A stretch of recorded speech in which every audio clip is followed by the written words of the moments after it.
Alright mga kababayan, ibinunyag na nga po ng sikat na vlogger na si Banat Bay kung kaninong supporter itong nahuli sa entrapment, ang founder ng PGNM na si Franco Mabanta, kung kay dating Pangulong Duterte ba ito sumusuporta or kay Pangulong Bongbong Marcos panoorin.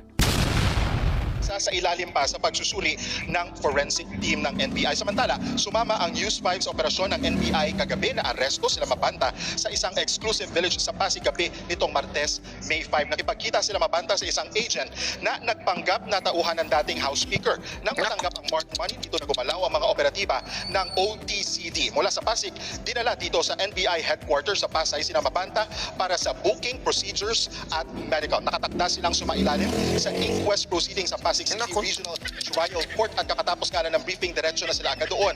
Dadalhin sa NBI detention facility sa Muntinlupa sina Mabanta. Dumating rin kanina ang legal counsel ni na Mabanta at apat na iba pa pero tumanggi muna silang magbigay ng pahayag. Cheryl. Eto, bigyan ko na kayo ng pangunang konteksto. Actually, biglang pumutok yung eto ang nangyari kasi dyan. Ipapaliwanag ko natin at lalagyan po natin ito ng mga resibo.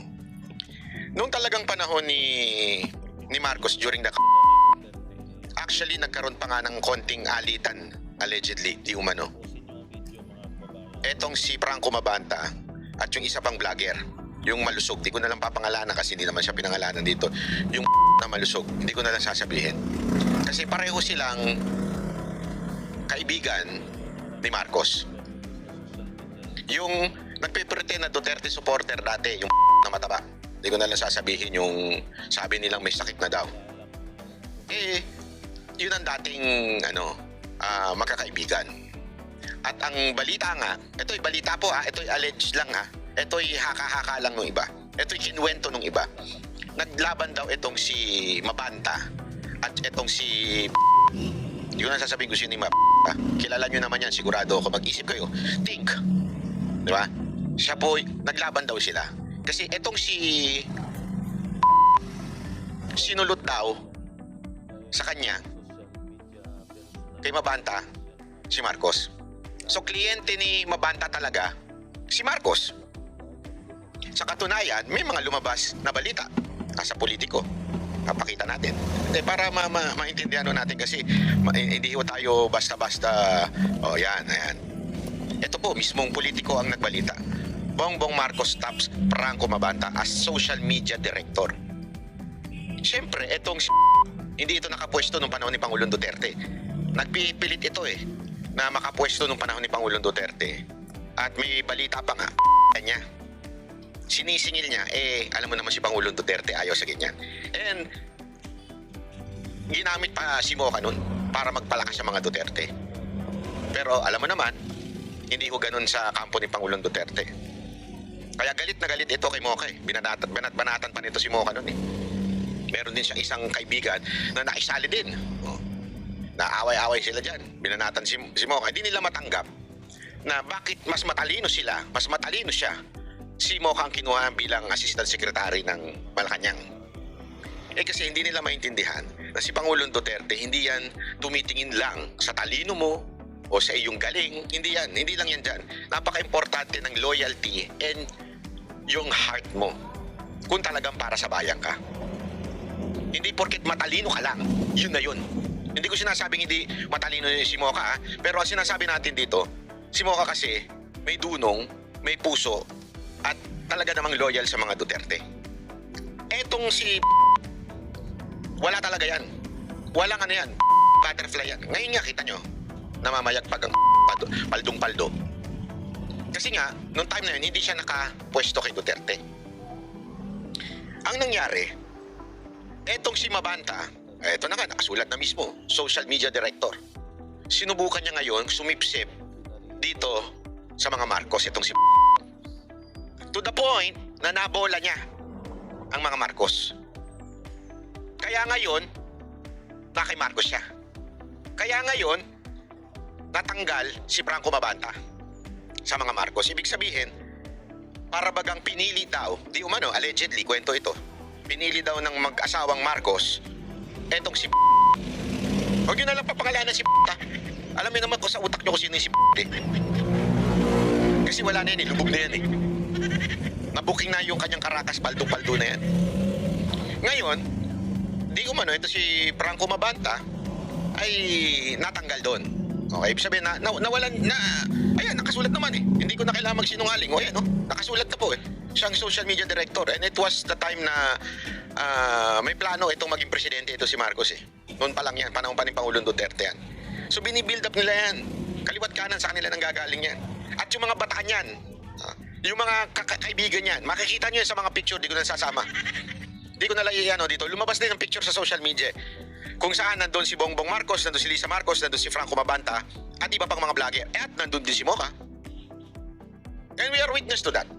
Nakita natin yun. Alam natin yan. Pero, takang-taka sila. Kasi, si Mocha, hindi nag-Marcos noong 2016. 2022, sorry. Ito, kwento niya. Totoong kwento to. Sa katunayan, medyo si Mocha lang ang lumipat, umalis doon sa mga nandun. Kung mapapansin ninyo, hindi ko na lang sasabihin kung ano yung picture na yun, pero nakikita nyo na yun sa social media. O kung alam niyo i-post nyo na yun dito. Lahat ng mga vlogger na naandoon ay nangampanya noong 2022 kay Marcos. Si Mocha lang hindi. Bakit? Kasi nag-uusap kami ni Mocha noon eh. Siyempre as an advisor, chief of staff niya, as a manager niya dati, nakikinig sa akin yun. At sinabi niya nga sa akin, hindi daw niya malunok na magiging presidente si Marcos. Kasi, tandaan ninyo, kahit ako, pumunta po ako sa bahay ni Marcos mismo.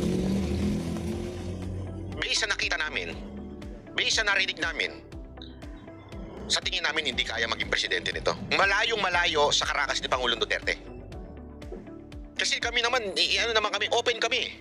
Kung sa tingin namin magaling itong kandidato na to, why not, poke not? Di ba? Kasi para sa bayan eh, kung makakatulong sa bayan. Ang problema, nakita namin, hindi siya pasok doon sa mga kategoryang gusto namin. Kaya hindi kami nag-Marcos noon. At doon sa picture na yon, si Mocha lang ata ang hindi nag-Marcos doon. Lahat, nagtaka nga sila eh, kasi parang akala nila magma-Marcos. Ang hindi nila alam kasi kami, talagang solid kaming Duterte. We listen to President Duterte. And we asked the President before, nung 2022 election, we asked him, ano ba talaga ang lagay nito ni Marcos? And kinuwento sa amin ni Pangulong Duterte kung sino talaga si Marcos. Kaya before pa naglabasan niya mga bangag, alam na po namin yan. At naniwala kami kay Pangulong Duterte. That's why we didn't for him in 2022. Etong si Mabanta, ang sabi, natanggal daw dahil sa kagagawa ni ano kinaugnay ngayon? So, along the way, nag-disappear ito si Mabanta. May mga bali-balita na due to balita ito ito ay alleged lang, due to some health issues kaya nawala ito si Mabanta. Sabi nila, we do not know, basta nawala siya sa vlogging scene, nawala. Tapos biglang suddenly nag-appear yung BGMN, so we didn't know kung sino yung BGMN kasi halatang funded yung BGMN eh. Ibig sabihin hindi funded, I'm not saying na someone is funding them, what I'm saying is may pera sila. Ibig sabihin, kasi malakas yung, yung kanilang studio, may opisina, hindi sila yung mga vlogger na kumuha ng camera, kumuha ng cellphone, tapos nag-video, hindi ganun. Talagang organized.